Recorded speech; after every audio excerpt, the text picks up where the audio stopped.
Today's show is sponsored by Simple Changes from Wanda Reynolds. Make a simple change today for a healthier tomorrow with products like Simply Satisfy, which aids in gut digestion and curbs your appetite. Mental wellness is directly related to gut health, so keep a happy gut with Simply Satisfy. Then there's Simply Soothe. It helps relax your sore muscles and it supports your overall joint health. Simply Start is made from 100% organic hemp oil. It promotes your calmness, supports sleep, and maintains healthy joints. Contact Wanda Reynolds today through Facebook Messenger or at scdso.com/live life wonderfully.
Hello, welcome to Dare to Share with Mistie Layne. I am your host, Mistie Layne. I am the best-selling author of the book, What Goes Up. I run Right to Ignite Women's Empowerment Retreats. I am the founder of the movement #BeThatOne, where I encourage others to step up and share their raw, authentic truth so that we can educate each other in hopes of judging less and mentoring more. Welcome to the show. I'm so excited to have you here today because I know our guest is going to leave you inspired, informed, educated. She is an amazing guest. I can't wait to bring her on. But first, let's go over a few little housekeeping things. I ask that you go ahead and share this out for me to all your friends and family. You never know who might be listening, a friend of a friend that might need to hear the message today. It's going to be a powerful message. We're talking about someone that is a caretaker. Her husband suffered from a stroke, a hemorrhagic stroke. And there's a lot that goes into that medically. There's a lot that goes into the relationship. There's a lot that goes into the family. And somebody out there might need to hear the message that she has today. So please share this out for me.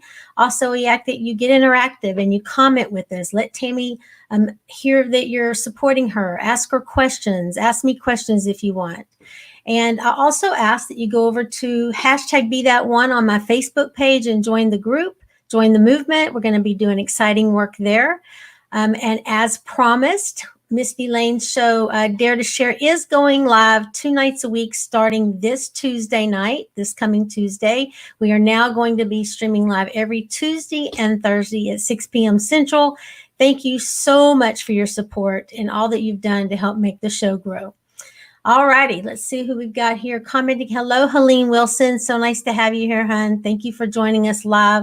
Make sure that you join in with any questions, please, if you will, and we'll try to get them answered for you.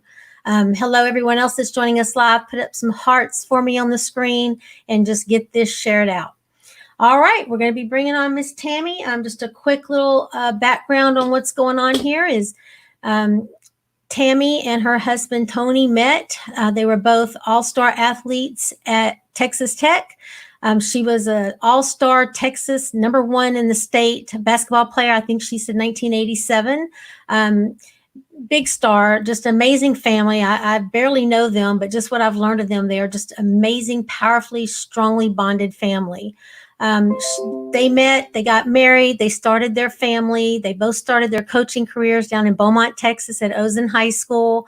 And then one day, August 26, 2012, their life changed. They had no idea it was coming.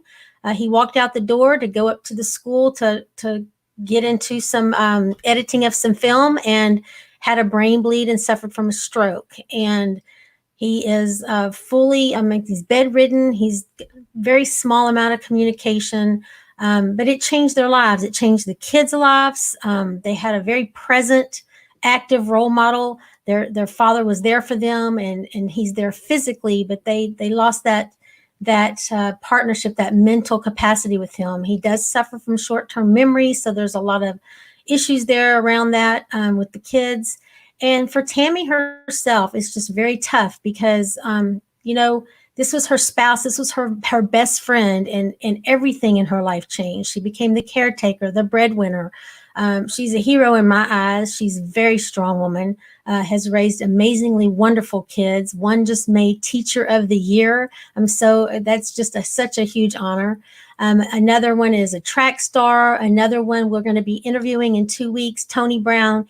He's actually on the NFL Cincinnati Bengals team. He will be here in 2 weeks as part 2 of this little mini series to talk about his side of it from the son's point of view. So hello, Jana Gunstream. Hi, thanks for joining us. All right, so without further ado, we're going to be bringing on Miss Tammy Brown. Hi, Tammy. Welcome to Dare to Share with Mistie Layne. Thank you. I appreciate it. Absolutely. So like I said, you're incredible. I'm great. I'm blessed.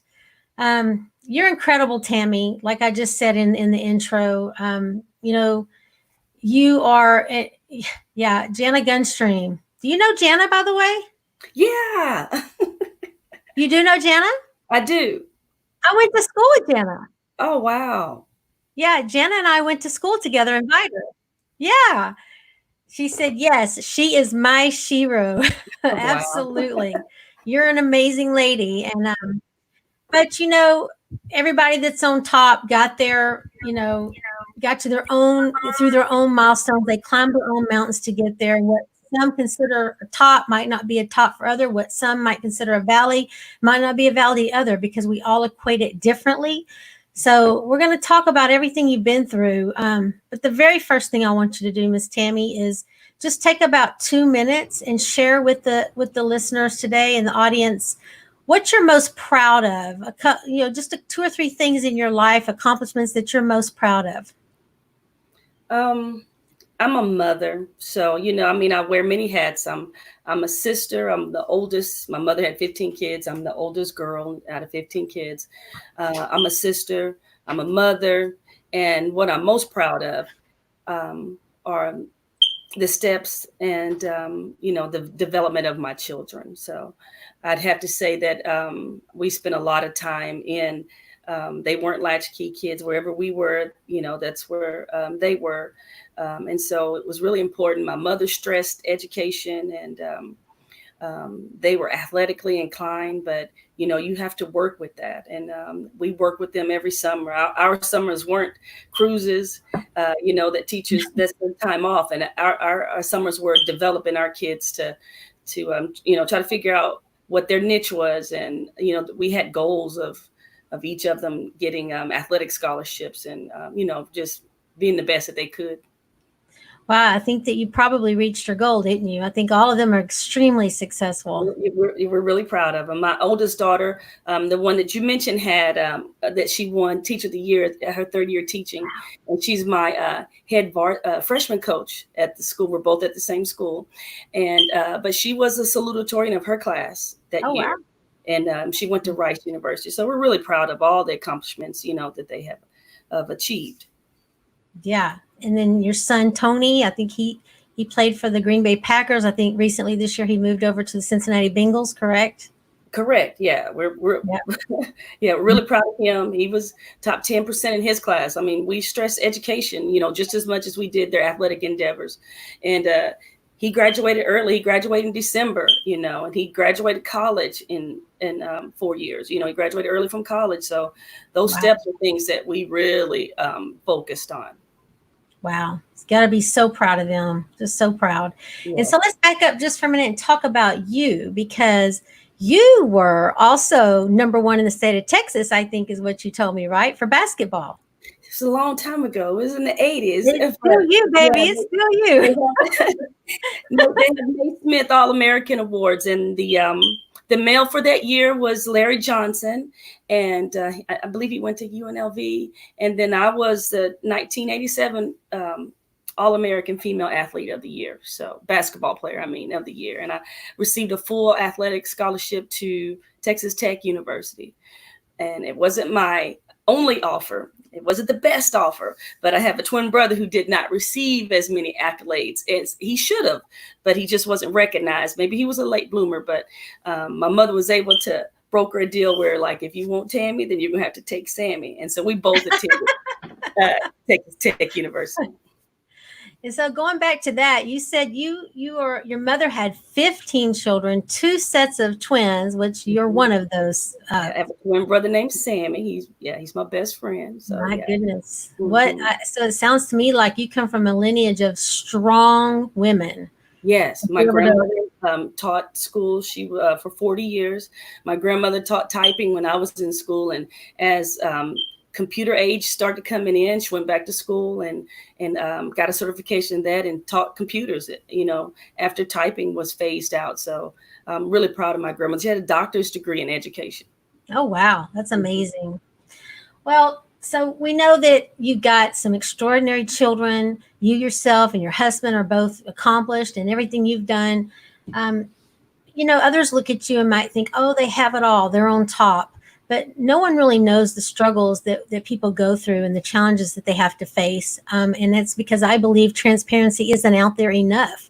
I believe transparency is going to be a game changer in the world. And it's my mission in life to really get out there and push transparency so that we can learn from each other, use each other's mistakes, become educated about different circumstances and gain wisdom and knowledge and help each other out in life. So that's why you're here today. You've agreed to step up and be that one. I'm so proud of you. I'm so happy. And I want to share with the viewers, TD Jakes has a saying, nothing just happens. Right. Tammy and I met and I'm just extremely blessed. God has just delivered me, brought me back from so much, brought me through it, given me the courage to step up and share it. And he puts people in my life at different times when I need them and they need me. So just a quick little history on how Tammy and I even met is she came into the doctor's office where I work, and I don't sit and talk to all my patients about my book or my past. I mean, that wouldn't be proper. It's not what I do. I'm at work. I'm at my job. But something had come up, I believe, about my grandbaby, and she and I had a connection, and I started crying. She started crying, and I kind of went into my story, and it just all made sense when she talked to me about her husband and what she had gone through. And so I think she's here for a reason. Don't you agree with that, Tammy? I do agree with that. It was for me eye-opening that caregivers oftentimes put themselves second and third, instead of putting yourself first.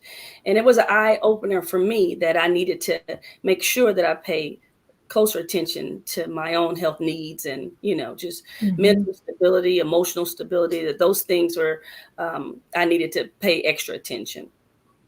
Yeah. Well, so you're here today to talk to us about it. So let's just go ahead and jump right on in now. Start wherever in the story you want. I gave a little preface about what was going on, but you take your words and you to use your emotions and you talk to us about what's happened with your husband. And it's 2012, and that the stroke happened, and it was one of those things where you have no idea. You don't put yourself. You didn't follow didn't fall in any of the categories of people who have stroke. That you weren't um, you weren't obese, you didn't smoke. Um, there are a lot of other factors that contribute, and that you're cautious, and that you're not surprised when it happens. But in this aspect, it was just a total shock and surprise um, that Tony suffered a massive stroke. He was in a coma for like 4 months, and Mm. uh, I do know that the only reason that my children, myself, were able to wake up and go day to day is that God's grace sustained us. We talked Absolutely. about that transparency, and a lot of times those transparencies are put there so that people have to see. We were in a place where I'm not saying like you're popular, but you're in a place. I'm in education. I'm the basketball coach. I'm oftentimes interviewed on TV, but um, I'm in a position where a lot of people see me, and Mhm. sometimes the only way that people are appreciative of what God can do for you is when they see other people, and you talked about that transparency, when they see other people who are going through, and they watch how you respond and react to it. So um, I told my children that have no answer, and that's the sad thing about a stroke, is that when it initially happens, you have no idea what the recovery is. There's not one doctor says, okay, 2 months from now we're going to be able to walk. It's all a wait and see. And um, my kids all played sports, baseball, select softball, club volleyball, whatever it was. There was one particular sport we didn't allow them to choose. We forced them. A lot of parents don't have that. They had no choice when it came to track and field. Now, Uh, now, whether you won or not wasn't the issue. It was just something about being in the blocks, waiting on your mark, get set, and then taking off when the gun goes off and mhm. finishing the race. So those were what we were teaching. That little butterflies that you have before the gun goes off, and then finishing the race. We wanted them to have that substance in them. So track was not you didn't have a choice when it came to No track. option. No option when it came to track. But we were all sprinters. So Yeah. the one thing that we had to learn when Tony had that stroke, it is not a sprint. It is not like 2 weeks later, okay, this is a marathon of which we had zero control over. I don't know how to pace. I'm not one of those that clicks my watch when I get ready. Everything else is, to the finish line. So we all, for some reason, needed to learn that level of patience Yeah. and that level of on your knees, trusting that God wouldn't take you through anything that you weren't strong enough to recover from. So Yeah. It takes a strong believer to walk on that faith, doesn't it, Tammy? it does, but I'm so not here alone. My mother passed away when I was 30, and I have my mother right on this. I have my grandmother on this shoulder, and I wasn't put here just for anything. We were trained as children. We spent time in the library, but we spent time at old folks' home. My mother would volunteer us, and it was just if we were just there to read for an hour, and you didn't question. That was a different generation. You didn't question my mother. All right. So if she dropped me off there, I'm gonna do exactly what I was instructed to do. And if that was to read to someone who didn't have family that visited, um, but I learned a lot. I mean, there were old ladies there that taught me how to make doilies, to embroider doilies. Mhm. There were lessons that I learned there that were life lessons that I carry on till today. So I had no idea that the nurturing aspect that my mother ingrained in me young was something that I was going to need later in my life. So, yeah, So God gave you the tools for a job you didn't even know you were going to have, basically. yes, He prepared indeed. you. He paved the path for you. You had no idea what the future was going to hold, but you were ready. Right. Yes. You were That those are your, God gives you deja vu moments. You're like, I've been here before, so, and that's what that's why we were able to just, God's grace is amazing. I mean, I'm not walking around with a hook 'em up high and skirts to the floor, but I Yeah. do believe in that higher power. And I know that anything that we've been able to, the hurdles that we've had, the obstacles and hurdles that we've had to jump or go through, were just because God's grace is it's amazing that, that I'm here right now, that I can smile, that my hair isn't gray and I haven't pulled it out, that my children are productive, because it can go, you can fall into depression. The books that we read about it, and then you have to be careful with your children when they have a parent with stroke, and they act out in school, they're depressed. And Any- probably the saddest part of what happened was his inability to um, speak. And I have a degree in speech and hearing science, so that was really hard for me. But Yeah. for my son, especially, was his ability to not communicate. But God he had a reason for that. For whatever reason it is, he had a reason why he was silenced at that moment. It could have been that, and Tony's going to tell his own story. I can guesstimate to what it was, and if to make sure he was able to listen. Sometimes he'll silence so you can hear him greater. You That's know, that's right. I believe that yeah. too. Hmm. And I also believe we become stronger people through everything we've been through, and it's what we choose to do on the other side of it, how we react to it. Like you said, Right. initially there was a lot of anger involved. Kids are going to react and act out, but now, later on, now that they're young adults, Yeah. um, I bet the anger is subsiding. Maybe they're starting to understand a little bit more. I mean, we're never going to know why things happen, right? We're never Exactly. going to understand why, but Right. we learn through the process to find the positive and the good in it and to use it to help other people. Yes. Yeah, Yeah. and that's what you're doing today, and that's what Tony's going to do in a couple of weeks when he shares his side. I think it's important that we do that. That's how transparency is going to work in the world to make it a game changer. Exactly. Yes. Yeah. So let's talk about your role had to switch when you said he was in a coma for about 4 months. You're a teacher. You're at school. You're doing speech. You're coaching the basketball team. You're Right. taking them to championships, and Yeah. things are happening in your life. Hmm. How did your roles switch, and how did you manage to do all of that at the same time? I I go back to God's grace, and also I had amazing help. Didn't do any of it on my own. I had amazing help from my family, my friends, my coworkers. Initially when the stroke happened, the school, my my children were going to Oldham Academy, and Tony and Beloved, and my oldest daughter was already at Rice University.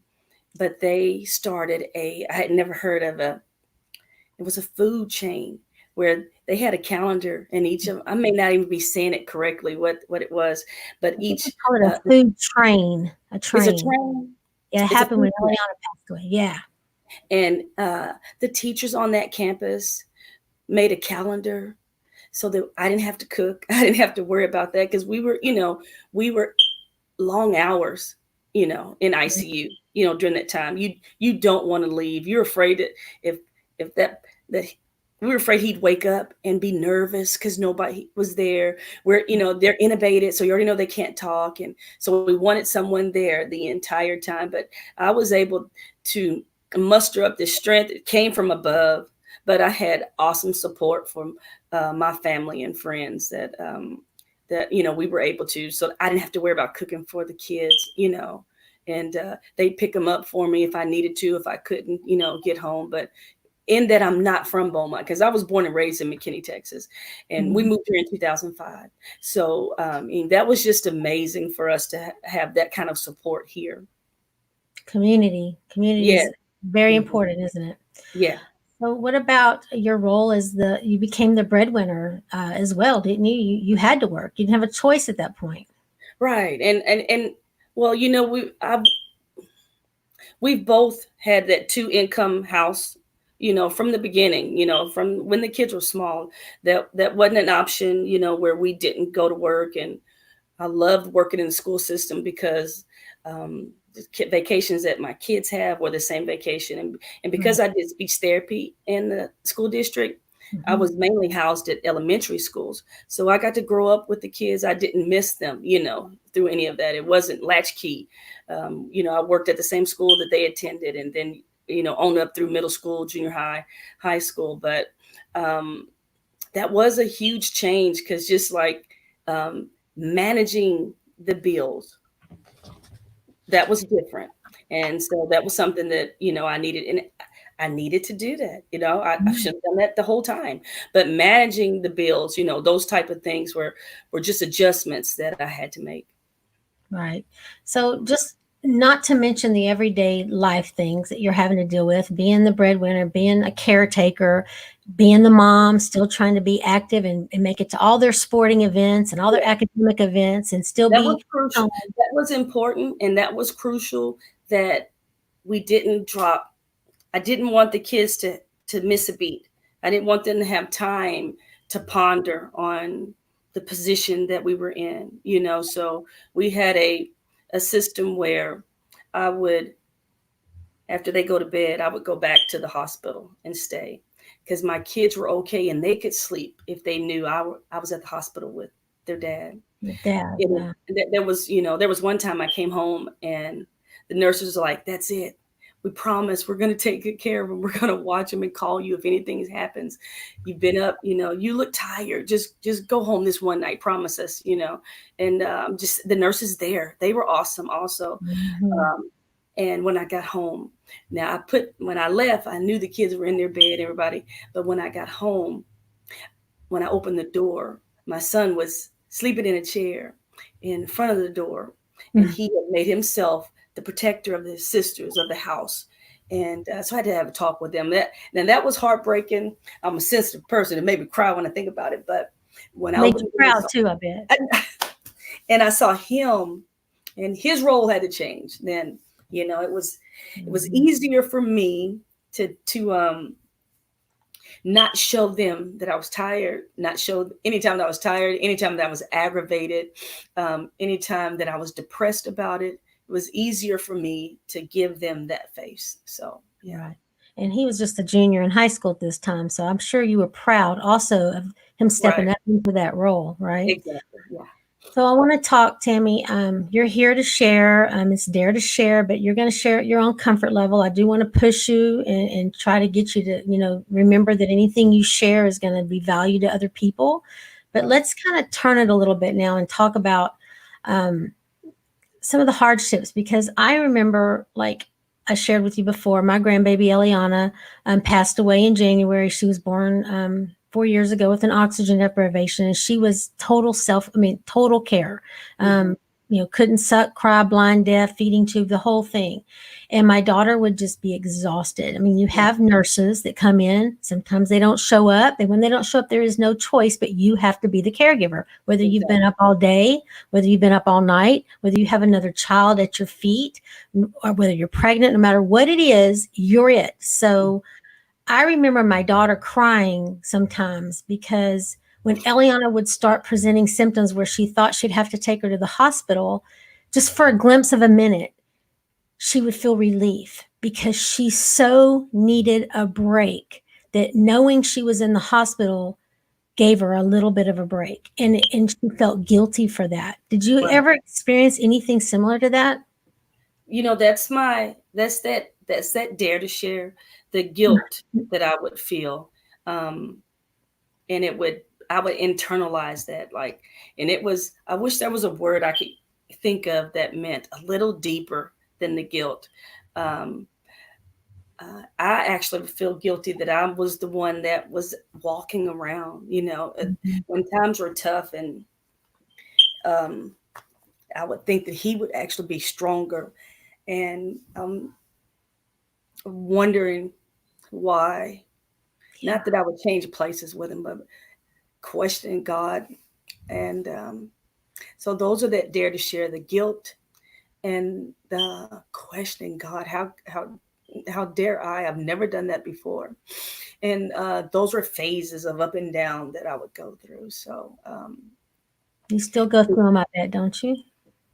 uh, yeah. And especially when I had an issue, just like what taking care of my own health. And I eat well, healthy, and I exercise. And so I was surprised that maybe I was having a high blood pressure issue or whatever. And I had to take a step back and realize that guilt I was feeling, that I needed to give it another title, because it was okay if the first thing that I woke up, that I washed my own face first. It's okay if you wash your own face. Just little things like that, that I would take care of myself first and then go back, to the other room.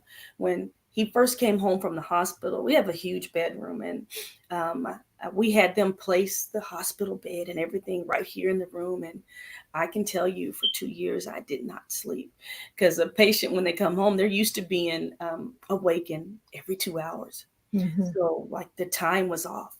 So like all during the middle of the night, I was awake, and no, nobody had a bell, but however he was able to communicate, it would wake me. And my son had said something, and we moved him into his own room, and that did, I felt a level of guilt that I moved him out of the room, but I needed to do that to preserve. Um, what I didn't realize was to preserve parts of me, that I'm still whole, even though he isn't.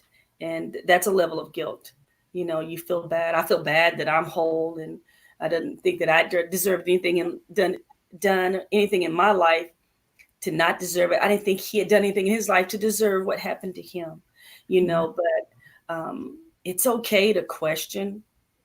You can, I just believe it's okay to question God, but you still got to keep your faith. It's okay. He'll answer you sometimes you wasn't ready for that answer, but Yeah. it's okay. It's okay to question. And I felt guilt about questioning God, in that aspect.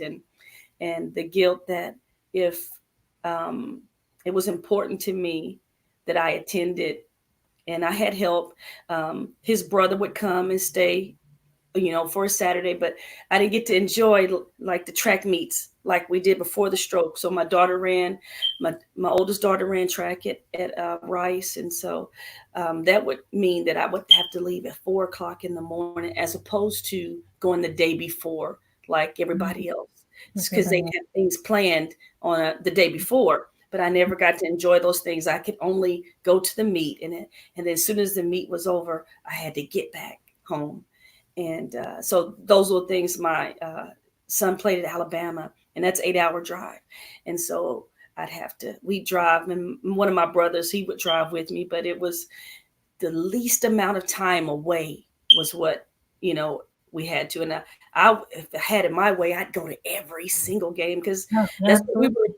that's what we were accustomed to with, when they were small. I mean, AAU, USA, anything you could think of, we were there. We would leave a track meet and go to a softball tournament and be there all day, Saturday and Sunday. So Yeah. we were accustomed to that. So um, any regret I have is that I did not. I have a friend Kay, and she'd say, uh, she wanted me to go to Renaissance with her. And she's like, we'll get you a sitter. Don't worry about it. And I came up with every excuse in the world not to go to Renaissance. And I wish I had. And after I met you, I had that epiphany, and that I need to make sure, you know, that I don't miss out, and don't feel guilty if I go there. So that's where I am now, making sure that I don't feel guilty. Um, if I go to Renaissance, if I go to a football game, if I go to a track meet, if I just go to the movies, Right. that was awkward, because we used to go to movies as a family. So, and that Yeah. was awkward. So yeah, I don't think Tony would want you to stop living your life to take care of him. I don't know him, but I just hearing the relationship that you've described, he was your best friend. Y'all were friends before anything else. I don't see that. And you have to remind yourself of that. And like we talked about, you got to put the oxygen mask on you before yes, you're yeah, apt to take at care of other least one, people. exactly, yes, yes. So It's self the care. same with stroke patients, and a lot of times they will tell you that. whatever that person's personality was before, that's the hardest thing for people to deal with, is that it's opposite. If they were ornery or surly, and then they're sweet and real emotional, or if they were sweet and emotional, then a lot of times that they become the personality becomes opposite of the person that you knew. And I think that it took us 3 or 4 years for us to accept, and that had to happen individually. It didn't happen as a group, all of us at the same time. Yeah. And it was, you didn't lose. A lot of people die when they have a stroke, and he came very close, and we didn't lose him, but we did lose somebody, and accepting who we have now and mourning who we knew. Yeah, that's That's tough. been a process. Yeah. That's probably been the biggest process. Yeah. I'm going to say something in transparency, and you can agree with me or disagree or not say anything at all. That's up to you. But, when Eliana was born and we started realizing, the first couple of years of her life, there was always hope that the neurons in her head would bridge and she would form some kind of connection and see or hear or do something, suck or cry or be able to do something. But then after that second year went by, and there was really nothing to look for, no hope there, and she was just this. It was so hard. The level of care she required was just enormous. It was 24/7. And as a grandmother, oftentimes I prayed that God would just take her, because I didn't understand the purpose of it. And I saw what it was doing to my daughter and my son-in-law, and then the new baby, Harper. I saw the strain on the family. They were tethered to the home. You just said, he didn't die, but yet he did to y'all in certain ways. Right. You ever think about those things and wonder if Tony wants to be here, or if he prays to go or stay? Do you ever think about any of those things? Well, the region of his brain that his stroke occurred was in the right hemisphere, and that affects your speech and your emotion center. So, this right side is totally paralyzed, and so his speech has been affected, and his emotions. That's like a 180 of who he was. Like, he watched the Animal Channel, and he would watch CNN, or those type of things. He wouldn't watch Maury Povich or uh, Atlanta Housewives, but that's what he does now. Right. So, because so that is someone that's totally different. Now, the one thing that did remain, and probably gives us in this family the most solace, because he was a coach, and that remained. So, like the remote control, ESPN, any basketball game, any football, anything athletic, he still seems to enjoy it and understand everything that's going on there. When he sees my son on TV, then his face lights up, and then that's a different part of him. And those are the good times, but football is just for a season. But Right. this pandemic has been really hard when it initially started, because I'm full-time caregiver. I'd go to work, 7 to 4, and have that time away. And now that I've been here, and I don't want to say sequestered 24 hours, but Yeah. this has been tough. Yeah. This has been it. This has been tough, but we get through it. So, and my children come home and give me some relief, as far as that's concerned. But yeah, that's the biggest thing, that sometimes you'll see parts of them, and flashes from the past. Yeah. Okay, Tammy, we're going to take a small break. I'm just going to let a sponsor ad run real quick. And then when we come back, I want you to start talking a little bit about the upswing part of it. And we'll start out with the hurricane evacuation, how that ended up being something monumental for him. Yeah. Okay. So I'll be right back. Thank you. Today's show is sponsored by Simple Changes from Wanda Reynolds. Make a simple change today for a healthier tomorrow with products like Simply Satisfy, which aids in gut digestion and curbs your appetite.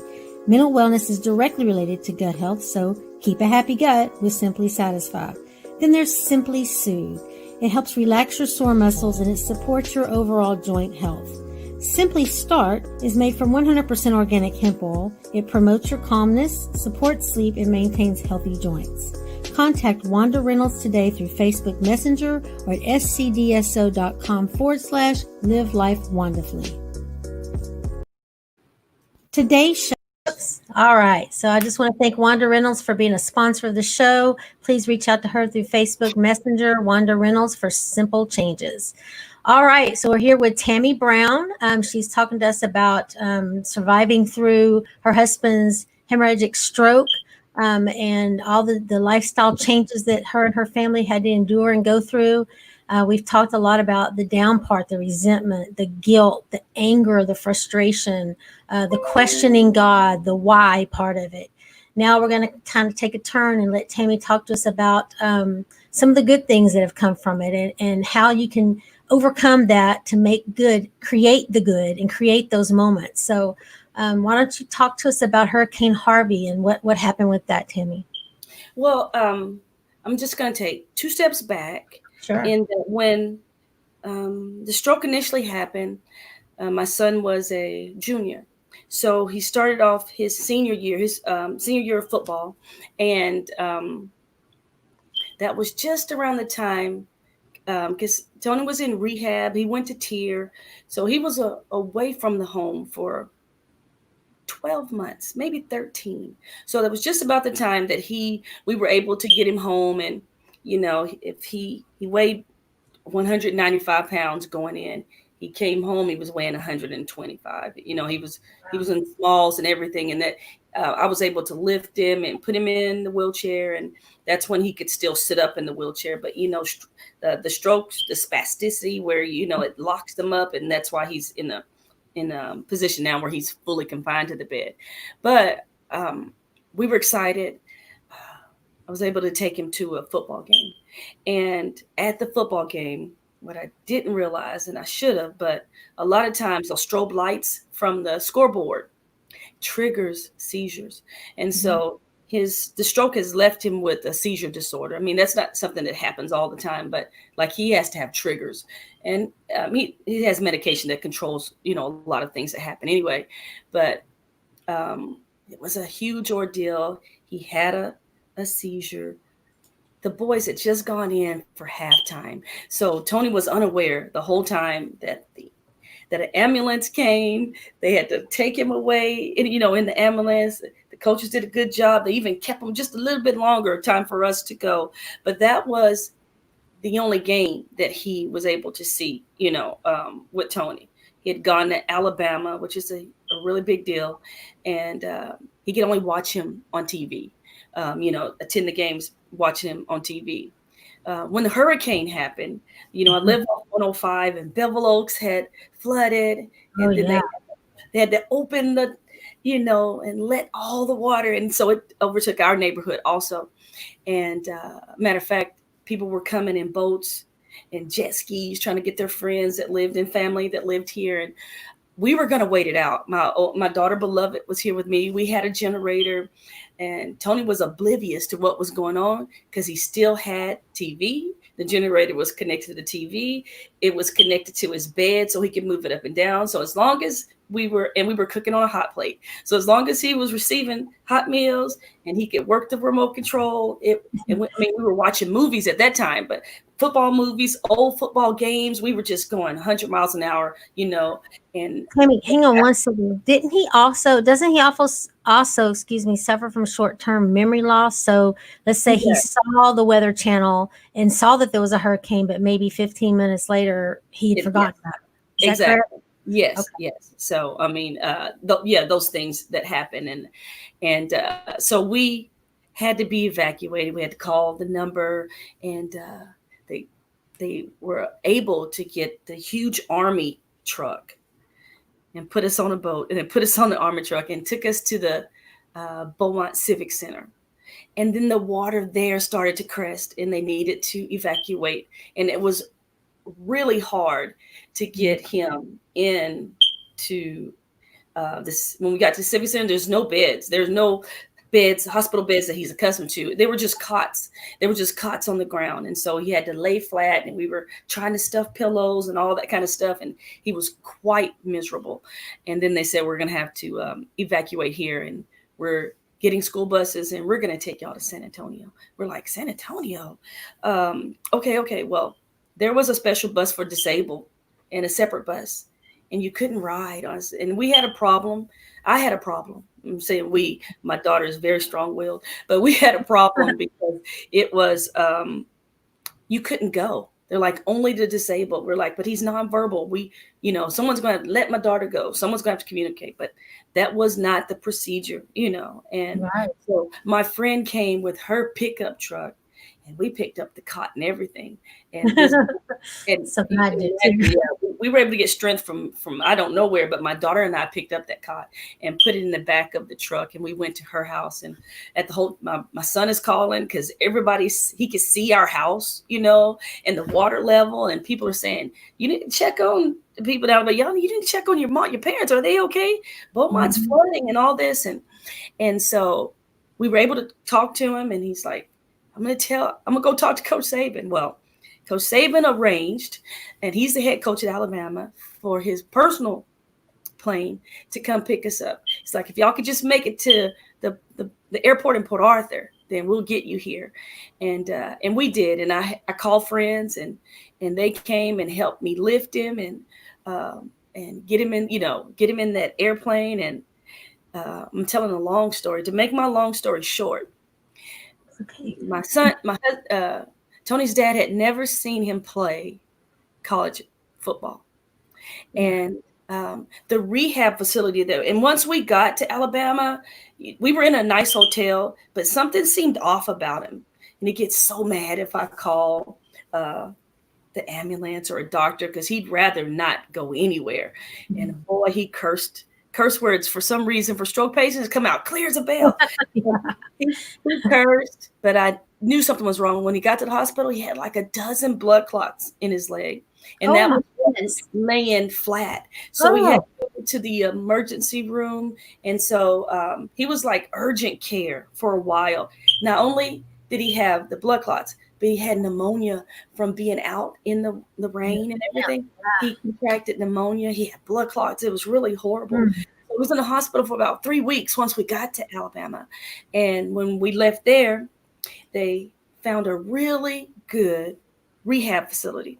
So he was at the rehab facility, and they worked, I will tell you, they worked so hard. Their goal was to get him where he could sit back up in a wheelchair so that he can go to one of Tony's games. And it just happened to be senior night. And I thought I was going to be there by myself, well, my brothers, they were going to escort me, but I had never thought in a million years, so they got him there, an ambulance, lights blowing, drove all the way into the football stadium and down the runway. And they never told Tony. Coach Saban knew, the medical staff there, they knew. And the boys are running out of the locker room and through the tunnel about to go, and his dad is right there. So when there was not a dry eye in the place. It was amazing. It was so awesome. And it was a good game. He's limited. He got to stay for the first quarter, but that was like the world to us. So, I mean, those are highlights. So, that we could speak of, and it was just amazing. So. Wow. That's something really great that came from it. I mean, I remember Hurricane Harvey was just devastating to this area down here. I was in Lake Charles. My son and I had done some work at the Purple Heart Center, and then it got flooded, and those people had to be moved to the Lake Charles Civic Center. And I remember going through that. But when you have someone that's disabled, because we had Eliana, there's so much more. People they're just not educated yet about it. You don't understand it because you're not in the world. But simple things like when we were planning evacuation with Eliana, we had to call ahead and find out, is it a level 2 or 3 trauma center that would take a pediatric patient in her case? A lot of hospitals will not. Then we had to make sure that there was always 100% a clear path that either we or an ambulance could get through to get her to that hospital. Goodness. And those things, people don't think about that with Right. disabilities. And that's why these platforms are important, so that we can bring awareness and education and inform people, so that, we can all help each other out. And maybe the next time there's a crisis, and someone that's disabled, now you'll remember maybe they need a little extra help. Let me see what I can do to help them, because it's not just pack your bags, get in the car and go. It is not. So it sounds like that was a great blessing. I'm so happy that you got to witness that. That's wonderful. Tammy, if there's someone out there watching this right now that's in a similar situation, what advice would you give them as far as the overall picture? Looking back now on what you know, and through the years of being his caretaker, what advice would you give someone that's facing something similar to you? I had a lot of friends and people who were new to me offered help.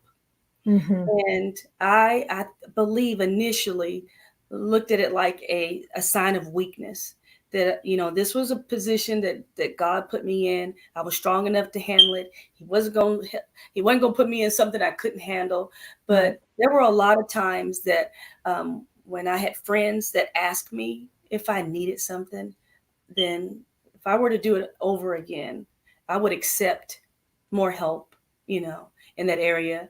If I am presented with anyone in that position, I will offer more help than, yeah. And so I think that that's important, and not to lose yourself, and paying a little more attention to yourself doesn't mean that you're not paying attention to that loved one that you're trying to take care of also. That's right. And also, I think it's important to point out at this point, my grandfather had a stroke, and he spoke fluently 5 languages, and all of a sudden he couldn't communicate, and he himself became extremely frustrated. Yeah. So I think that as a caregiver, I'm sure you had to go through a period of patience where you had to deal with his frustration, because it was his right to be angry. It was his right to be frustrated. What advice could you give a caretaker that's in the beginning stages of something like this, where their patient or their loved one is full of anger, full of resentment? Like you talked about lashing out. What advice could you give them? To not take it personal. I mean, they yeah. can have episodes where they lash out, and it seems like they know exactly how to stab you right in the heart, and to not take it personal or hold on to those grudges and, of things that, forgive them for what they say, that type of thing. But to not take it personal and just, move on to the next, the next little thing that needs to happen. But because they will curse. Sometimes they yank, and you'll be around nurses that can handle it. And then you'll be around, people who care for your individual who don't handle it very well. But I think that just to be patient and forgiving, when those issues happen. I think that's great advice. It's something that I don't think I even thought about, not taking things personal. I think that's value, definitely value. Tammy, it's about time to wrap things up. I just am so happy that you stepped up to be that one. I'm proud of you. I think that you have a very strong voice. You're obviously a very powerful woman, and I think other women are going to look up to you for your strength. And I think that you have a place in society that you can be a great leader and help people through their challenging times just by setting an example. In my position as a basketball coach, I take it for more, I promise, than just the wins and the losses. I take it personal, the impact that I have on those young ladies' lives, and I think that it's important that if you're in that type of position, that you take a role where it's not just mentor, you almost have to become mom to a lot of them. Yeah. I think that a lot of my students, they know the struggles that I go through, even though I don't voice it. I know that sometimes I look tired. They know that my life changed, since that stroke. And they'll tell me, Coach, when, I just can't believe how strong you were. If I've been able to be that type of role model or just an example, then I'll accept it. I think that I'm not even half as strong as my mother was. So that's what I strive for. 15 kids, and she'd hardly yell, but ooh, when she raised that finger, we reacted. So, Wow. but that type of thing. I'm just I think it's you had on there that kindness goes a long way. I think it's okay to be kind and take an ownership of the people's lives that you impact. So yeah. And I appreciate you. When you told me that story, I tell you, I'm a crybaby. Everybody knows that. And I have been exposed to those children because of what I do in speech therapy, So, and for our lives to interact, that way, and initially for it to be about my son, but I wanted to take time to thank you because I don't always get to talk about. I don't always talk about it. Like you said, I got that thing about weakness. I want to be strong all the time, but this has been therapeutic for me. And so I wanted to thank you. I hope I was able to give somebody just a little bit. I can ramble. I hate that I talk too much, but I wanted to take time to tell you thank you. I'm glad that God put you in my life. I was in a scary situation. I didn't want that IV. I didn't want. I remember. I remember. Well, Yeah. you're making me cry now because that's what it's all about. It's about, just showing people that they too can find the courage and strength to step up and share. And it's a good cause to do it. I think, like I said, it's going to be a game changer when we can stop judging each other and start giving each other a hand. In this day and time, stroke sees no color. This is about, this is just about the heart. And Yes, ma'am. when you look at our hearts, it's the same. It's beating the same, So let's just start there.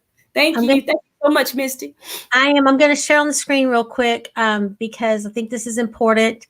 There is an acronym Be Fast. And if you think someone may be experiencing a stroke, I want you to be aware of this. Be fast. You want to check their balance, check their eyes, check their face, see if they can hold resistance against their arms, see if they're slurring their speech. And the most important thing I think in all of that is your time is crucial.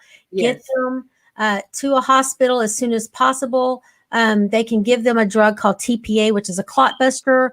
If it's administered within the first 3 hours of onset, typically it can reverse and bust up the clot and they can recover from it. Sometimes even after 4.5 hours. So just being aware of what's going on and knowing that these symptoms, and remember that acronym Be Fast, so that you can help someone if you think that they're in a position that they need the help. Tammy, thank you so much. It's been amazing to have you on. You've been incredible. You were perfect. Thank you so much. And God bless you. You too. All right. All right, guys. That's another wrap for season 1, episode 10 of Dare to Share with Mistie Layne, where I encourage people to step up and be that one. Please share this out. As you heard Miss Tammy share, a lot of her vulnerability and her emotion, her raw emotion, of something she don't normally talk about. But there's people out there that need that message. So please share this out to them. And if you want to be a guest on the Dare to Share with Mistie Layne show, please type the word guest, put it in the subject line, and email it to me at Mistie Layne at Mistie Layne. Mistie Layne at Mistie Layne. That's it, .com. That's it. Mistie Layne at MistieLayne.com. I got confused for some reason. Okay, so email it to me there. If you want to copy the book, you can go to my website, MistieLayne.com, Amazon, all the bookstores, Walmart, Target. I can send you a signed copy if you order off of my website, MistieLayne.com, or you can order off Amazon or one of the bookstores. It'll be mailed directly to you, but I won't be able to sign it. Thank you so much for joining us. I want to thank again my sponsor, Simple Changes by Wanda Reynolds. And all that she's doing to help promote the show and back me and give me the support and let me know that I'm on the right track doing the right thing. So I appreciate it. And if you want to become a sponsor, please email again the word sponsor in the subject line to Mistie Layne at MistieLayne.com, and we'll get you in at a sponsorship package as well.